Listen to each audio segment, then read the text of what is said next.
Come on, ladies, hands up. No, yes, come on, hands up. Who remembers that phrase from the 1990s? Girl power. Remember that? Uttered, of course, by the Spice Girls over 25 years ago now. Can you believe that? I know, makes you feel ancient, doesn't it, that, when you mention it in that light? But of course there were girl power long before girl power, as it were.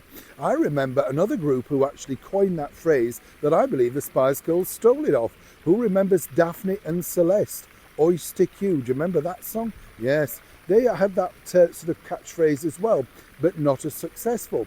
One lady, though, who really did have girl power was none other than the former late and one of my favourite royals, the Queen Mother. And recently I've been looking back into her history, all thanks to the people that I've interviewed, met and discussed at great length with over her long, long life. Over 100, let's not forget.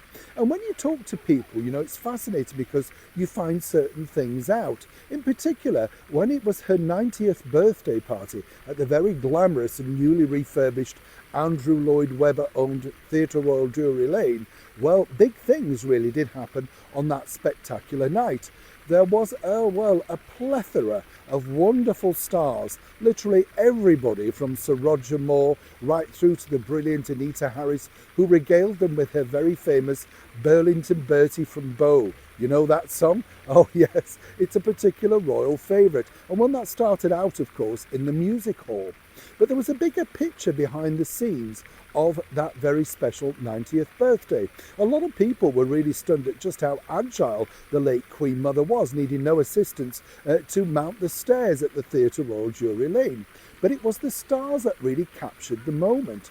Now, behind the scenes, let me tell you, there was a very, very popular producer, lyricist called Norman Newell, who was commissioned to write the lyrics for a very special birthday song.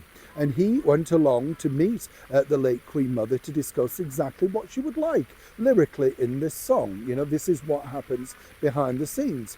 Now, he'd already become very famous, all thanks to adding lyrics to wonderful songs like Portrait of My Love from the brilliant singer Matt Monro. So many other stars that he's worked with, everybody from Dame Vera Lynn to Dame Shirley Bassey. He was the go-to producer at EMI Records at Abbey Road, also Columbia Records. But of course he moved into the rock and roll era, but didn't necessarily, as he openly admitted it, understand it. I met Norman very briefly on one of my very first visits to Abbey Road Studios to do a session there. I didn't realise what an icon he was. That's youth, isn't it? But behind the scenes, as I say, he put together a wonderful 90th birthday celebration, and his song was the final performed song by Kiri Te Kanawa on that stage. What a moving tribute. But what I found out was this. The Queen Mother was a massive Phantom of the Opera fan, loved the musical, which had opened only a few years earlier at Her Majesty's Theatre, literally in the Haymarket. And let's not forget, it was created by none other than Andrew Lloyd Webber along with his team, starring, of course, the magnificent Michael Crawford as the original Phantom. I've been lucky enough to interview him many times, and in particular on the stage of the Victoria Albert Museum, where we celebrated 35 years of Phantom together. An amazing man. Alongside the leading lady who created the role of Christine, also Sarah Brightman. Now, what I didn't realise was this, that obviously our late and wonderful Queen Mother was such a magnificent fan. Apparently what she liked was the fact that the musical arced back to an era of the golden years of wonderful musicals, say by, the likes of Ivor Novello, Noel Coward, who were all very good friends of hers, as we now know. And what she did like with Ivor Novello was the glamour, the dancing years. All the ladies were in wonderful outfits. Now, while Phantom's a little bit darker, she did enjoy it, obviously. But on that very special birthday night, she was given a wonderful treat. And this was all on her own instigation, I've been told. One of the main songs from Phantom of the Opera, sung so beautifully well, originally by Michael Crawford, is, of course, the classic Music of the Night. Now, this normally is his big song within the show, but on that very special night, the Queen Mother literally wanted girl power, and that's what I was telling you about at the start of this.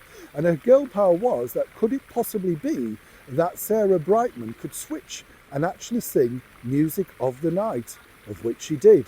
to great applause and great appreciation from our late and wonderful Queen Mother.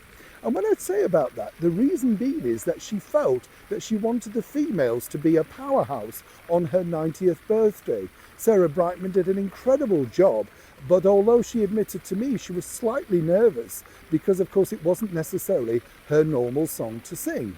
By the way, I was told by Bonnie Langford, who was also guest starring on the show, that earlier during rehearsals of that day, they'd seen a ghost, the infamous ghost, in the top area of the stalls at the Theatre Royal Drury Lane. And this was relayed back to Princess Margaret and, of course, the Queen Mother.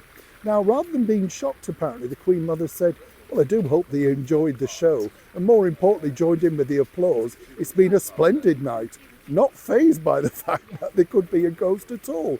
But as she pointed out, she's lived with ghosts for many years at royal palaces. An incredible lady, an incredible story, and as ever, it's always nice to find out new things, positive things about our wonderful British monarchy. Neil Sean in the very heart of London.